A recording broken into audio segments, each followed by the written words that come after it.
How do you say it? Long before children set foot in the classroom, we can start giving them the skills they'll need to become strong readers. Learning to read is much more than a set of skills that you get in school.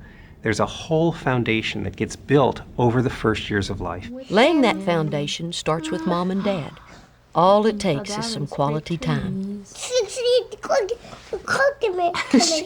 eating cookies. 2-year-old Ava Johnson and her mother Kimberly spend time reading and talking together every day. She loved books from the very beginning. She used to chew on the corners and just start to play with turning the pages. And now she's gotten to the point where she really appreciates the story itself. Inside. Going in. Ava is lucky.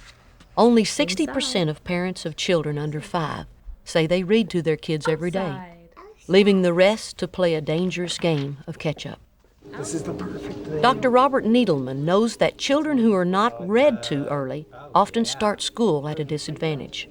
We know from very close study that when parents read with their children, they're really teaching language. And language is tremendously important for children's emotional development and also for their ability to succeed in school. That's because early language development and later reading skills are intimately connected.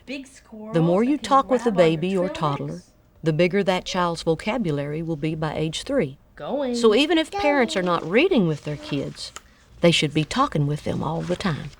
Uh-oh, what happened? The box fell out. The box is falling out, isn't it?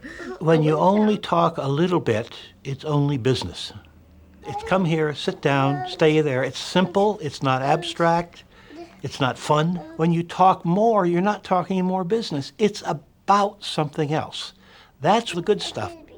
The more the child talks, the larger the vocabulary they have, the more different kinds of words and phrases that they use in their oral language, the easier and more readily they become readers. Studies show that children who enter kindergarten with poor language skills have a very hard time catching up. The single best predictor of how children will do in school is how much they know before they get there. If you look at parents with the least amount of education, 30% of them say that they're reading aloud with their children every night. 70% don't. So that shows us what a long way we have to go. To get there, Dr. Needleman co-founded Reach Out and Read.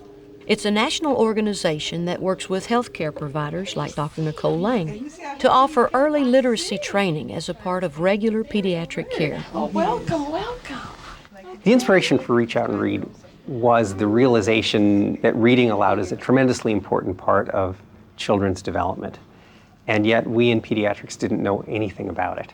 Since pediatricians see both children and parents from day one, they're in a great position to help kids get a head start on reading.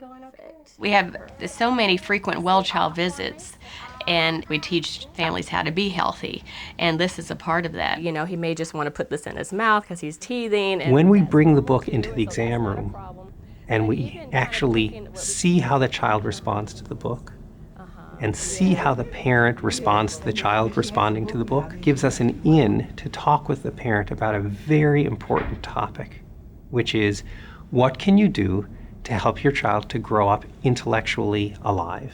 Sometimes there can be literacy problems with the parents or grandparents, or if they weren't read to as a child, they don't see the importance of reading to their own children. And I say, well, just talk to them, sing to them, read to them. Dr. Lang also tells parents to watch for early milestones in learning to read. At 6 months old, Isaiah should be reaching for the book, eager to turn pages. Can we find a candle? 2-year-old Justin should be pointing and identifying pictures. He should be able to say at least 50 words and to talk in 2 or 3 word sentences.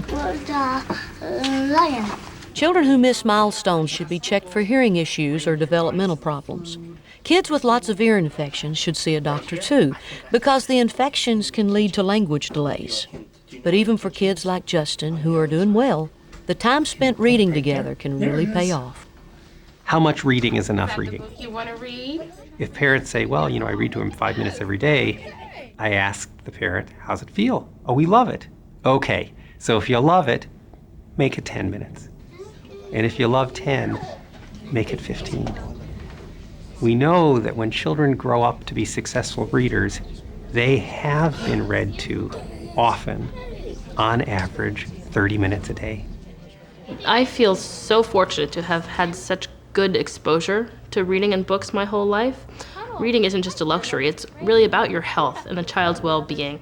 Whether children get read to on a regular basis at home becomes one other way in which disadvantage gets transmitted from generation to generation.